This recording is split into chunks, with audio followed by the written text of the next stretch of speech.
Hello everyone. तो आप सभी का स्वागत है मेरे यूट्यूब चैनल पे। तो आज हम लोग मैथ का सेट सॉल्व करेंगे जो कि यूपी कांस्टेबल एंड बीएसएससी यानी Bihar SSC and BPSC teacher सबके लिए वैलिड है। तो हम लोग स्टार्ट करते हैं डायरेक्ट। तो हमारा पहला क्वेश्चन सिंप्लीफिकेशन यानी सरलीकरण का है। तो वो सवाल आपको दे रखा है 456 प्लस 358 का होल स्क्वायर माइनस 2 इंटू 456 गुने 358 बट्टे 456 का होल स्क्वायर जोड़ 358 का होल स्क्वायर। तो क्या दे रखा है आपको 456 प्लस 358 का होल स्क्वायर माइनस 2 गुने 456 गुने 358 बट्टे ओवरऑल बट्टे 456 का होल स्क्वायर प्लस 358 का होल स्क्वायर। तो इसमें बहुत लोग ये सोचेंगे कि प्लस करके फिर स्क्वायर कर लेते हैं, बट ऐसा अप्रोच करना नहीं रहता है। यदि इस टाइप का सवाल यदि आपको आ रखा है, इसका मतलब है कि कुछ ना कुछ उसमें जो अलजेब्रा का जो फॉर्मूला है वो एप्लीकेबल हो रहा होगा। जैसे कि कुछ फॉर्मूला रहता है ए प्लस बी का होल स्क्वायर, या माइनस, या आपका रहता है ए प्लस बी का होल क्यूब, या ए माइनस बी का होल क्यूब, या सिंपली ये फॉर्मूला आता है ए प्लस सी का होल स्क्वायर। तो इस टाइप के कुछ फॉर्मूले आपको इसमें अप्लाई हो रहे होते हैं। तो इसमें क्या अप्लाई हो रहा है यदि हम ध्यान दें तो आप थोड़ा सोचो। तो क्या है ये ए प्लस बी का होल स्क्वायर माइनस 2ab। तो यदि हम वो लिखेंगे, मानते हैं कि 456 को हमने ए ले लिया और 358 को बी, तो ओवरऑल क्या बन गया आपका ए प्लस बी का होल स्क्वायर माइनस 2ab बट्टे ए स्क्वायर जोड़ बी स्क्वायर, क्योंकि हमने ए 456 को माना था और बी 358 को। तो क्या आ गया आपका a square plus b square. A plus b का होल स्क्वायर क्या आता है आपका a square plus b square plus 2ab और माइनस 2ab बट्टे बट्टे आपका क्या है a square plus b square.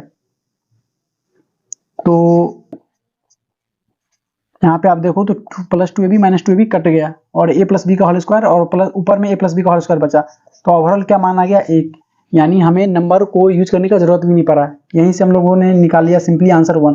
तो इस टाइप्स के क्वेश्चन में आपको यही सोचना रहता है कि कौन सा इसमें फॉर्मूला एप्लीकेबल होगा। तो ये कॉन्सेप्ट आप लोगों ने समझ लिया होगा। अभी दूसरे क्वेश्चन पे चलते हैं।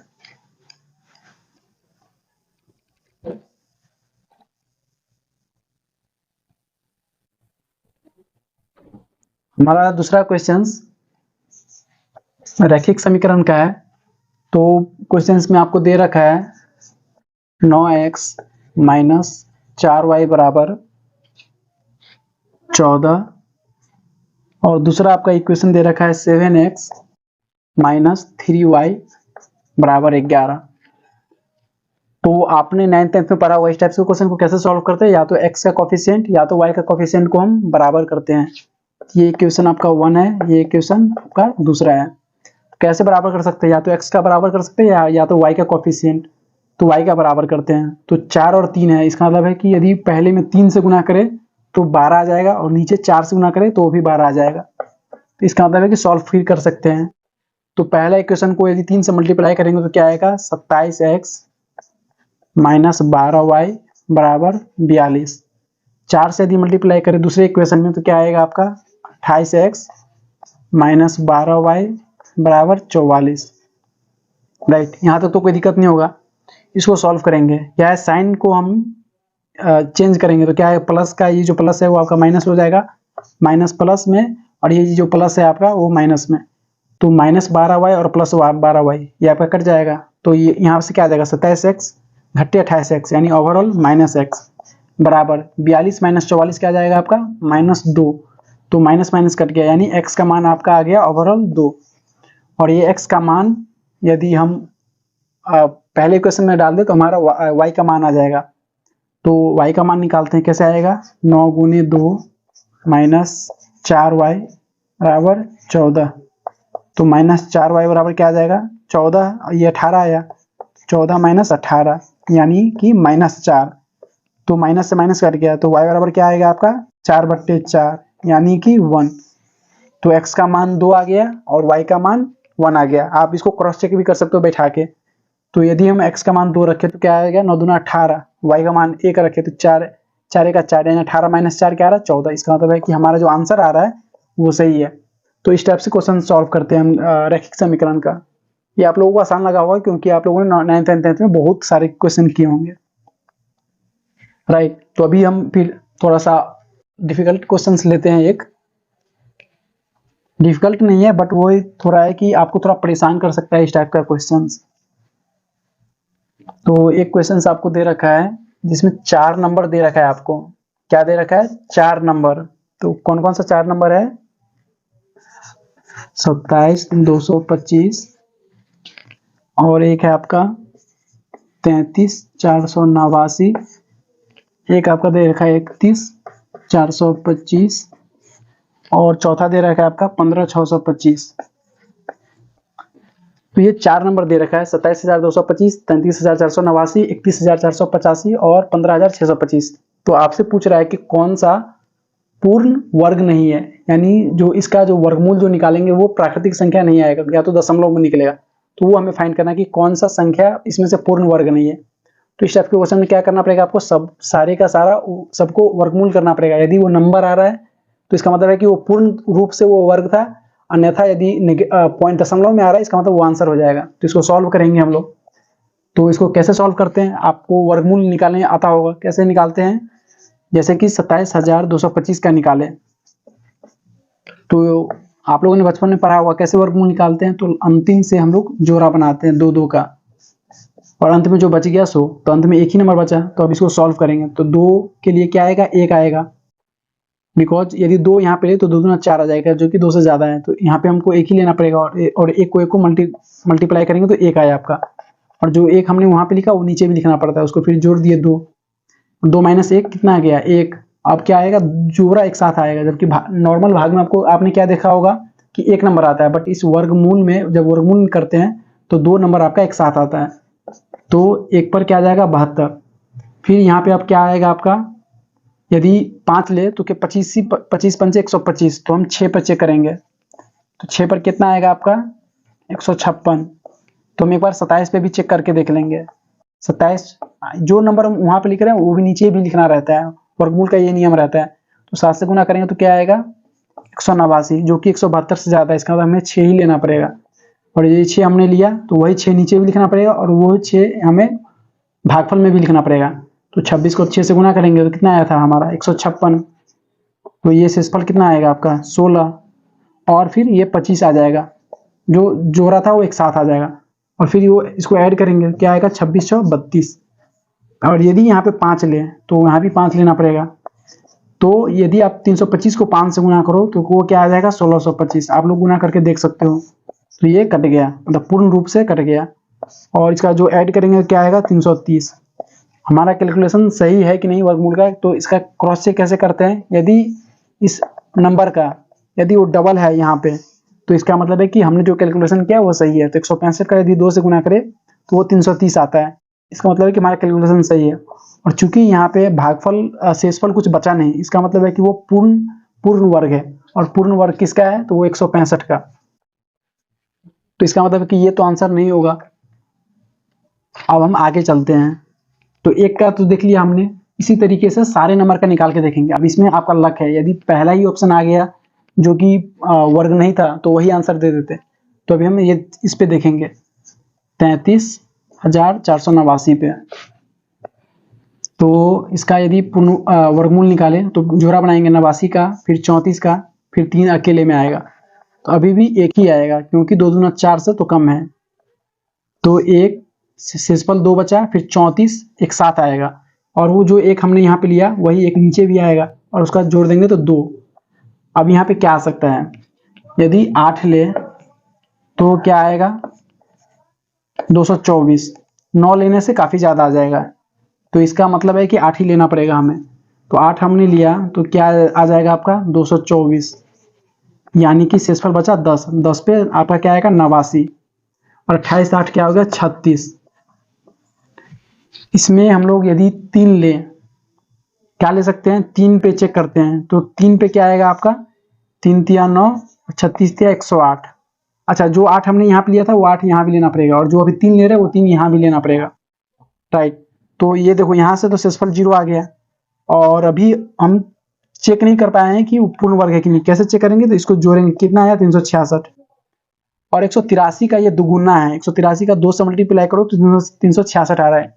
इसका मतलब है कि हमारा कैलकुलेशन सारा सही रहा है, तो और शेषफल भी हमारा कुछ नहीं बचा है, इसका मतलब है कि पूर्ण वर्ग है। तो 183 का ये पूर्ण वर्ग हो गया, तो ये भी हमारा आंसर नहीं होगा। अब हम आगे चलेंगे।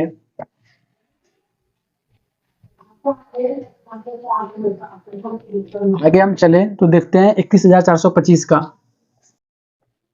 31,425 इसका पूर्ण वर्ग निकालेंगे। इसमें भी वही तरीका, जोड़ा बनाए और इसको सॉल्व करेंगे। तो एक एक का एक, यहाँ पे 2 बचा, फिर 14 आपका आएगा, जोड़ा उतारेंगे और एक का एक यहाँ पे लिखेंगे और इसको जोड़ के फिर साइड में। अब यहाँ पे क्या आ सकता है, अभी हमने देखा था 26 को 27 को यदि 7 से गुना करें तो कितना आएगा, 7 7 49 के 9 हाथ में 4, 7 दूना 14 4 18, 189। और 28 का बहुत ज्यादा, 28 का आई थिंक 224 या 234 आता है, तो वो तो 214 से ज्यादा हो जाएगा। तो 27 7 189, 7 यहाँ पे लिखा हमने, 7 यहाँ भी लिखेंगे, राइट। और 7 को, और 7 नीचे भी, और उसको गुना करेंगे, क्या कितना आ रहा है 189। तो ये शेषफल कितना बचा हमारा, शेषफल बचा आपका 25, और ये 25 नीचे आएगा जो हम उतारेंगे। तो 27 7 34। अब देखो, चूंकि अब यहाँ पे हम क्या, कौन सा नंबर ले जो इसके बराबर या इससे छोटा हो, तो इसमें सोचना पड़ेगा। तो क्या हम ले सकते हैं, 334 था, तो हम आई थिंक सोच रहे हैं कि अच्छा कैसे सोचते हैं, तो देखो 7 रखेंगे तो 7 या 21 यानी 2000 प्लस आ रहा है, तो 7 हम रख के चेक कर सकते हैं।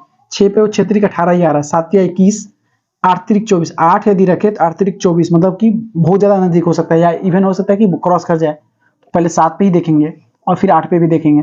तो 7 पे देखें तो गुना करेंगे तो कितना आएगा, 7 7 49 का 9 हाथ में 4, 7 चौक 28, 4 32 के 2 हाथ में 3, 7 या 21 3 24, और 8 लो तो इससे काफी ज्यादा नंबर आ जाएगा, आप लोग वो देख सकते हो। तो अभी मैं 7 ले रहा हूँ, तो 7 पे क्या आएगा 2429, और 7 नीचे भी आ जाएगा, तो इसका मतलब क्या हुआ 354।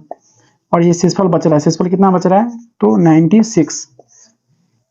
और कैलकुलेशन सही है कि नहीं वो चेक कर लेंगे। ये जो 7 यहाँ पे लिखे वो 7 उधर भी लिखना पड़ेगा। तो 177 का 2 गुना करेंगे तो 354 आ रहा है, मतलब कैलकुलेशन तो सही है, बट यहाँ पे शेषफल देखो 96 बच रहा है। इसका मतलब है कि पूर्ण रूप से वर्ग नहीं है।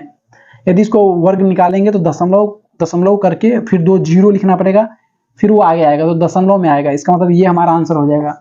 क्यों, क्योंकि ये पूर्ण वर्ग नहीं है। आप इसमें देखो, यदि शेषफल 0 आता है इसका मतलब था रहता है कि वो पूर्ण वर्ग है, बट इसमें वो ये संख्या है नहीं।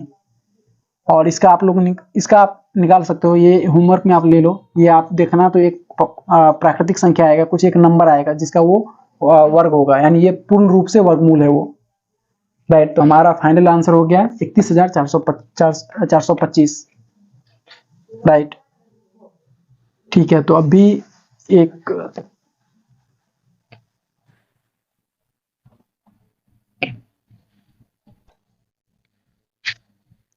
एक और क्वेश्चन लेते हैं अभी। तो ये अभी हमारा द्विघात समीकरण का क्वेश्चन है। आपने पढ़ा होगा क्वाड्रेटिक इक्वेशन 10वें में, तो उसका सवाल है वो। तो सवाल दे रखा है आपको 9x² प्लस 6x माइनस 35 बराबर 0 है। तो आपसे इसका पूछ रहा है कि इसका मूल क्या होगा, इसका मूल क्या होगा, यानी मूल को हम लोग इंग्लिश में क्या लिखते हैं, रूट, वो क्या होगा। और इसका मैं ऑप्शन लिख लेता हूँ क्योंकि मैं इसमें एक चीज बताने वाला हूँ आपको। तो ऑप्शन है आपका 5/3, 7/3, एक ये आंसर है, एक ऑप्शन सी ये है, दूसरा, तीसरा ऑप्शन सी ये है, चौथा ऑप्शन सी है आपका। तो इसको कैसे अप्रोच करेंगे, तो इसमें 3 तरीका रहता है आपका। एक तो तरीका रहा कि आप उसको फैक्टराइजेशन करो। क्या करेंगे, फैक्टराइजेशन, यानी फैक्टराइजेशन करके,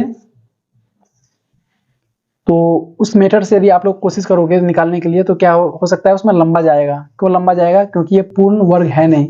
डी इसका निकालोगे यदि आप बेव्यक्त कर, तो वो 0 नहीं आ रहा है। इसका मतलब आप आसानी से इसका फैक्टराइजेशन नहीं कर सकते हो। तो दूसरा मेथड क्या रहता है इसका, चूंकि हमारे पास ऑप्शंस अवेलेबल है, ऑप्शंस दे रखा है, तो इससे हम कंपेयर करेंगे। कैसे कंपेयर करेंगे?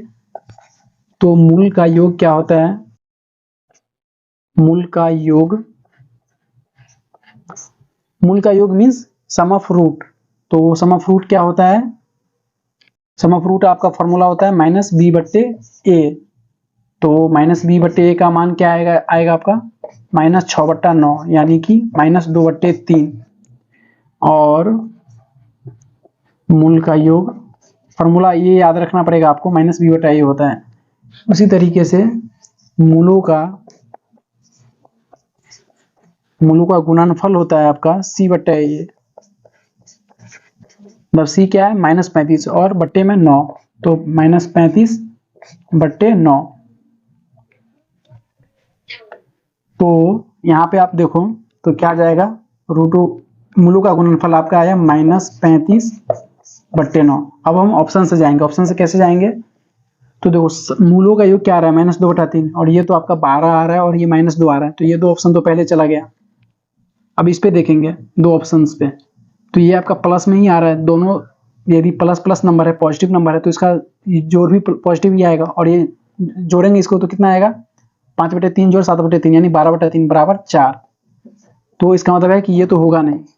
दूसरा ऑप्शन, अब एक ही ऑप्शन बचा है, इसको तो बिना चेक किए भी आंसर लिख सकते हैं, लेकिन अभी समझाने के लिए इसको चेक कर रहे हैं। तो चेक करने पे क्या आएगा, इसका जोड़ेंगे तो 5/3 जोड़ -7/3, तो यदि इसको जोड़ोगे तो -2/3 आएगा, और वही हमारा आया भी है मूलों का योग।